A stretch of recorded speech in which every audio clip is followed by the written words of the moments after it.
brought to you by Sensodyne K। अभी लेके आए सेंसोडेंट के। टूथ का करंट गॉन तो लाइफ का करंट ऑन। 11 मार्च 2024 से पहले किलियन मर्फी के कुछ वीडियोस वायरल होते थे। वो कहते दिखते थे कि कैसे उन्हें लोगों के फ़ोन में टेक्सटिंग वाली टक टक की आवाज़ से दिक्कत है। लोग लिखते हैं कि किलियन सादा जीवन पसंद करने वाले आदमी हैं। उनकी लाइफस्टाइल की तारीफ होती है। दूसरी ओर आयरलैंड के किसी पब में बियर का पाइंट लेकर बैठे किलियन को खबर भी नहीं है कि दुनिया ने उन्हें लेकर ऐसी कोई राय बना रखी है। इस तारीख के बाद दुनिया उन्हें ऑस्कर जीतने वाले एक्टर के तौर पर भी जानेगी कि कैसे वो आयरलैंड में जन्मे पहले एक्टर हैं जिन्होंने उस सुनहरी ट्रॉफी को उठाया। ओपनहाइमर के लिए बेस्ट एक्टर अवार्ड जीतने के बाद किलियन ने अपने स्पीच में कहा, मैं अभिभूत हूँ। अकेडमी का शुक्रिया। क्रिस नॉलन, एमा थॉमस, पिछले 20 सालों से आप लोग मुझे सबसे रोमांचक सफ़र पर लेकर आए हैं। मैं आप दोनों का बहुत आभारी हूँ। ओपनहाइमर के एक क्रू और कास्ट मेंबर ने मेरा भार उठाया। मैं अपने साथी नॉमिनीज़ को देखकर स्तंभ हूँ। हमारी फिल्म ऐसे आदमी पर थी जिसने एटॉमिक बॉम्ब बनाया। इसे अच्छा कहें या बुरा, हम सभी ओपनहाइमर की दुनिया में जी रहे हैं। इसलिए ये अवार्ड मैं उन सभी को अर्पित करना चाहूँगा जो इस दुनिया में शांति लाने की कोशिश कर रहे हैं। ओपनहाइमर ने किलियन मर्फी को पहला ऑस्कर दिलवाया, लेकिन साथ ही वो चीज़ भी दिलवाई जिससे वो कोसों दूर भागते थे। वो थी दुनिया भर की प्रसिद्धि। किलियन सिंपल लाइफस्टाइल पसंद करने वाले इंसान रहे। उनका मानना है कि काम करो, उसके साथ आने वाली शोहरत को सिर पर मत चढ़ने दो और शांति से परिवार और दोस्तों के साथ जीवन जियो। किलियन के ऐसा होने के पीछे लंबी कहानी है। कहानी उस लड़के की है जो हाथ में गिटार लेकर स्टेज पर चढ़ता था, पेट में मुक्के खाए, वकालत की पढ़ाई से तौबा किया, सिर्फ 5 शब्द लिखकर अपने करियर का सबसे बड़ा रोल हासिल किया। ये कहानी है किलियन मर्फी की। पहले बात करते हैं जब उन्होंने पेट में मुक्के खाए। लॉ स्कूल छोड़ा। किलियन का जन्म आयरलैंड में हुआ। कॉर्क नाम का शहर उनका होम टाउन है। उनकी माँ स्कूल में टीचर थी, फ्रेंच पढ़ाती थी। पिता स्कूल इंस्पेक्टर थे।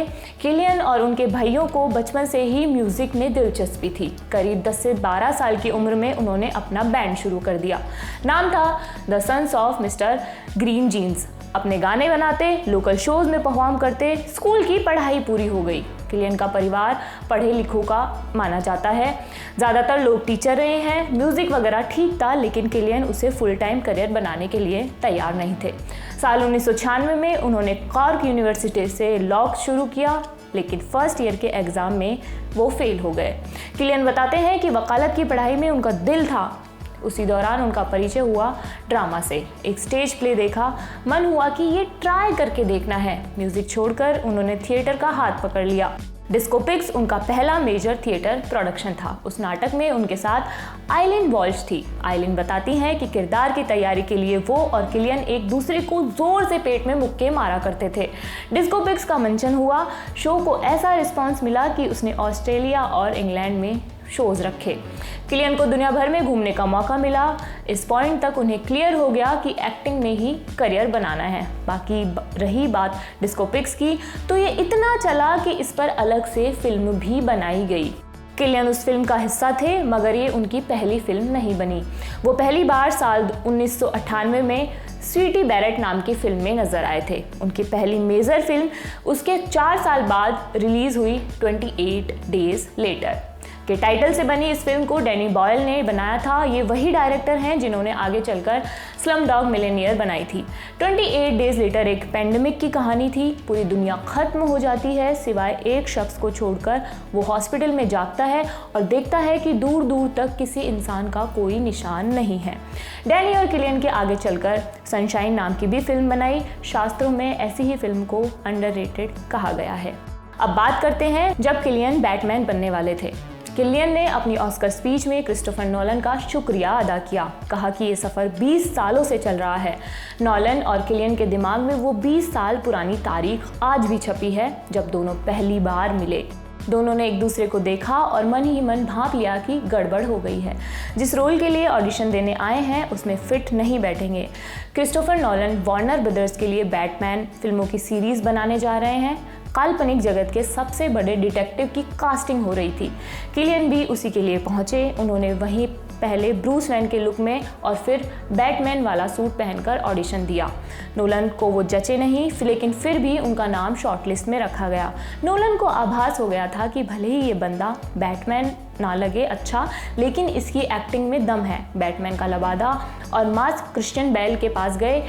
वहीं नोलन ने बैटमैन बिगिंस में किलियन को स्कैरक्रो का रोल दिया। वो बैटमैन की तीनों फिल्मों में नजर आए। नोलन और उनकी पार्टनरशिप सिर्फ इस सीरीज के साथ खत्म नहीं हुई। किलियन ने इंसेप्शन में ज़रूरी किरदार निभाया। डनकर्क में वो जंग के भयावह मंजर से जूझ रहे फौजी बने। इतनी लंबी साझेदारी में वो नोलन के कंफर्ट एक्टर बन गए। ओपनहाइमर उन दोनों की साथ में छठी फिल्म है। अब बात करते हैं जब किलियन ने 5 शब्द लिखकर करियर का सबसे फेमस रोल पा लिया। किलियन मर्फी की ज़िंदगी को शब्दों में उतारा जा रहा है और अचानक से ऑफिस में किसी का फ़ोन बज उठता है। उन शख्स ने रेड राइट हैंड नाम के गाने को अपनी रिंगटोन लगाया हुआ है। इस गाने को सबकी ज़ुबान पर चढ़ाने की जिम्मेदारी पीकी ब्लाइंडर्स ने ली। साल 2013 में शुरू हुई इस ब्रिटिश शो ने ओपनहाइमर से पहले ही किलियन को स्टार बना दिया था। किलियन ने इस इंटेंसिटी से किरदार निभाया कि उनके कटोरा कट हेयर स्टाइल का मजाक उड़ाने की हिम्मत नहीं हुई। लड़के उस फैशन से उनकी वॉक की नकल करने लगे। किलियन का किरदार थॉमस शेल्बी, कुलनेस और स्वैगर की नई परिभाषा बन गया। ये किलियन के करियर का एक और किरदार था जो अंदर से टूटा हुआ था। उस खालीपन को भरने का तरीका उसने हिंसा, शराब, पावर और सेक्स में ढूंढा। करीब 10 साल पहले शो ने किलियन को बहुत फेम दिलवाई, लेकिन ये बात ज़्यादा लोग नहीं जानते। वो लगभग इस शो से रिजेक्ट होने वाले थे। पीकी ब्लाइंडर्स के क्रिएटर स्टीवन नाइट ये शो बनाने जा रहे हैं। कास्टिंग चल रही थी। किलियन ने भी ऑडिशन दिया, लेकिन उनकी कद काठी देखकर स्टीवन को लगा कि वो थॉमस के रोल के साथ इंसाफ नहीं कर पाएंगे। किलियन अपने घर आ गए। घर आकर उन्होंने स्टीवन को एक मैसेज भेजा, remember I am an actor, याद रखिएगा कि मैं एक एक्टर हूँ। किलियन का इशारा उनकी फिजिकलिटी को लेकर था। उनका मानना था कि एक एक्टर किरदार के हिसाब से अपनी बॉडी का इस्तेमाल कर सकता है। बताया जाता है कि उनका मैसेज पढ़कर स्टीवन ने उन्हें चुनने की हिम्मत दिखाई। कैमरा शुरू होते ही किलियन नीली चमकीली आंखों वाले शार्प जॉलाइन वाले आदमी नहीं रहे। वो ऐसे शख्स बन चुके थे जो कमरे में घुसे तो बिना कुछ बोले सन्नाटा करवा दें। साल 2013 में थॉमस शेल्बी के नाम का डंका बजा था। साल 2024 में किलियन मर्फी के नाम का बजा है। अब पूरी दुनिया की नज़र है कि वो आगे क्या एक्साइटिंग काम करने वाले हैं।